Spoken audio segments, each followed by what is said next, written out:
Bom dia, mais uma manhã com Deus, priorizando a palavra de Deus. E nesta manhã do dia 7/11, nós vamos meditar de João, do capítulo 4 ao capítulo 6, e que a paz do Senhor encha o teu coração nesta manhã.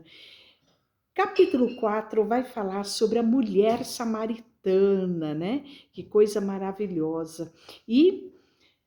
Quando, pois, o Senhor veio a saber que os fariseus tinham ouvido dizer que ele, Jesus, fazia e batizava mais discípulos do que João, e se bem que Jesus mesmo não batizava, e sim os seus discípulos, deixou a Judéia, retirando-se outra vez para a Galileia. E era-lhe necessário atravessar a província de Samaria. Chegou, pois, a uma cidade samaritana, chamada Sicar, perto da terra que Jacó dera ao seu filho José. Está lá em Gênesis 33:19. Estava ali a fonte de Jacó. Cansada da viagem, assentou-se Jesus junto à fonte por volta da hora sexta. Nisso veio uma mulher samaritana tirar água e disse-lhe Jesus: dá-me de beber? Pois seus discípulos tinham ido à cidade para comprar alimento.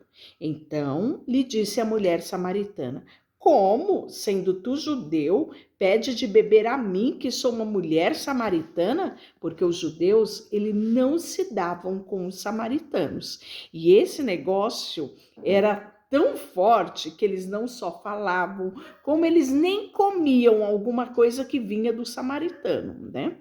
Replicou-lhe Jesus: se conheceras o dom de Deus, de quem é que te pede dar-me de beber, tu lhe pediria e ele te daria água viva. Respondeu-lhe ela: Senhor, tu não tens com que tirar e o poço é fundo. Onde, pois, terás água viva? És tu, porventura, maior do que o nosso pai Jacó, que nos deu o poço do qual ele mesmo bebeu, ele, seus filhos e seu gado? Afirmou-lhe Jesus. Quem beber dessa água tornará a ter sede. Aquele, porém, que beber da água que eu lhe der, nunca mais terá sede. Pelo contrário, a água que eu lhe der será nele uma fonte a jorrar para a vida eterna. Disse-lhe a mulher: Senhor, dai-me desta água, para que eu não mais tenha sede, nem precise vir aqui buscá-la. Disse o Senhor Jesus: vai, chama o teu marido e vem cá. Ao que ela respondeu: não tenho marido. Replicou-lhe Jesus: bem disseste, não tenho marido, porque 5 maridos já tiveste, e esse que agora tens não é teu marido. Disso disseste a verdade. Senhor, disse-lhe a mulher, vejo que és profeta. Nossos pais adoram nesse monte. Vós, entretanto, dizeis que é em Jerusalém, o lugar onde se deve adorar. Disse-lhe Jesus à mulher: mulher, podes crer-me que a hora vem, e quando nem neste monte, nem em Jerusalém adorareis o Pai. Vós adorais o que não conheceis, nós adoramos o que conhecemos, porque a salvação vem dos judeus. Mas vem a hora, e já chegou, em que os verdadeiros adoradores adorarão ao Pai em espírito e em verdade.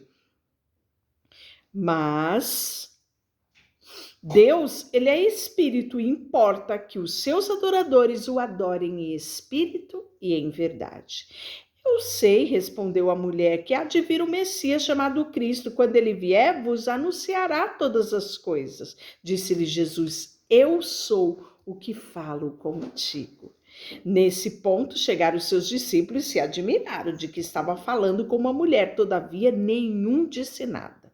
Que perguntas? Ou por que falas com ela? Quando a mulher deixou o seu cântaro e foi à cidade, disse aos homens: vinde comigo e vede o homem que me disse tudo quanto tenho feito. Será este porventura o Cristo? Saíram, pois, da cidade e vieram ter com ele, né?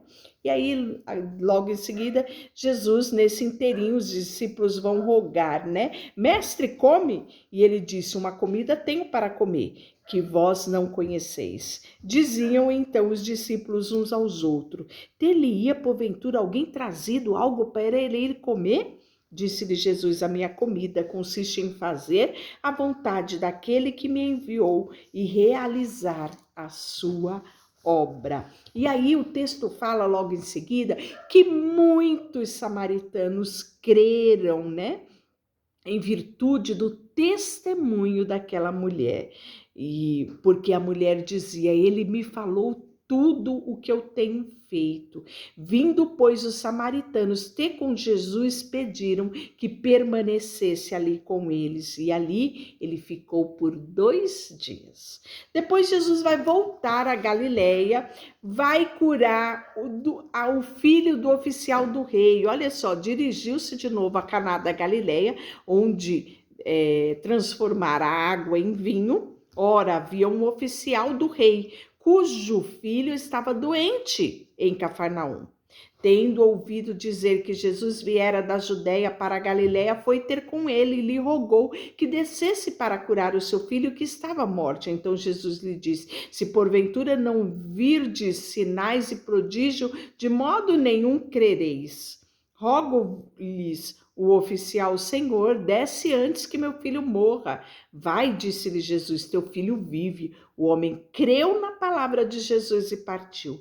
Já ele descia quando seus servos lhe vieram ao encontro e anunciaram que o seu filho vivia. Então indagou ele a hora em que o filho sentira-se melhor. Informaram: ontem, a hora 7ª, a febre deixou. Com isso, reconheceu o pai ser aquela precisamente a hora que Jesus lhe dissera: teu filho vive. E creu ele e toda a sua casa. Foi este o segundo sinal que fez Jesus depois de vir da Judéia para a Galileia. Depois disso, no capítulo 5, nós vamos ter a cura de um paralítico, né? Ele ficava ali junto à porta das ovelhas, num tanque chamado Betesda, e o qual tinha 5 pavimentos. Neste jazia uma multidão de enfermos, cegos, coxos, paralíticos, esperando o mover das águas, porquanto um anjo descia em tempo e tempo, agitava-se a água, e o primeiro que descesse no tanque, uma vez que a água fosse agitada, sarava de qualquer enfermidade que tivesse. Então havia uma expectativa ao redor daquele local, né? De diversas pessoas que vinham de tudo quanto é lugar para esperar esse momento que acontecia uma vez no ano. E aí, ali estava um homem que já estava enfermo há 38 anos. E aí Jesus, né, vai até ele e perguntou: queres ser curado? Respondeu-lhe o enfermo: Senhor, não tenho ninguém que me ponha no tanque quando a água é agitada, pois enquanto eu vou, desce outro antes de mim. Olha só, gente. Jesus perguntou para ele isso. Jesus perguntou se ele queria ser curado. Da mesma forma, quantas pessoas dão tantas desculpas, não é? Diante do convite de Jesus.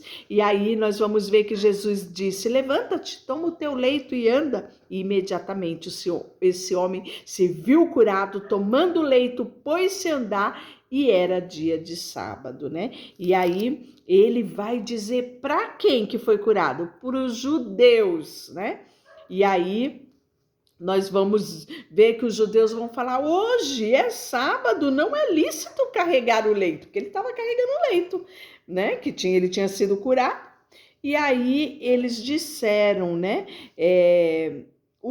O mesmo que me curou me disse: toma o teu leito e anda. Perguntou ele: quem é o homem que te disse isso? Toma o teu leito e anda.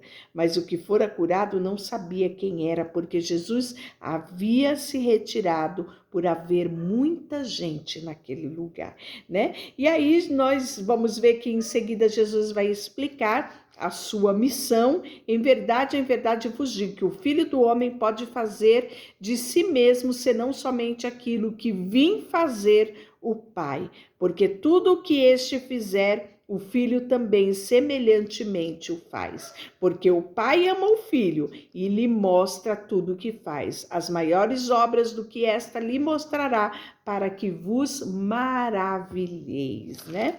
E aí, o capítulo 6 é a multiplicação dos pães, isso mesmo, e dos peixes, que João também vai falar a respeito disso. Depois dessas coisas, ele vai atravessar o mar da Galileia, seguia uma numerosa multidão, porque tinha visto sinais que havia cura de enfermos. Então subiu Jesus a monte, assentando-se com os seus discípulos. Ora, a Páscoa, a festa dos judeus, estava próxima.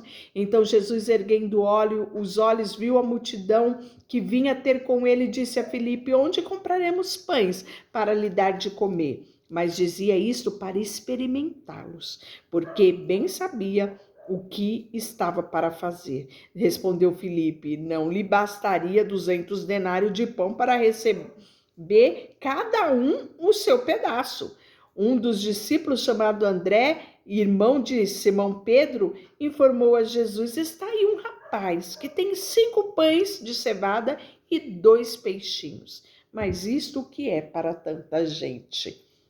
Disse-lhe Jesus: fazei o povo sentar-se.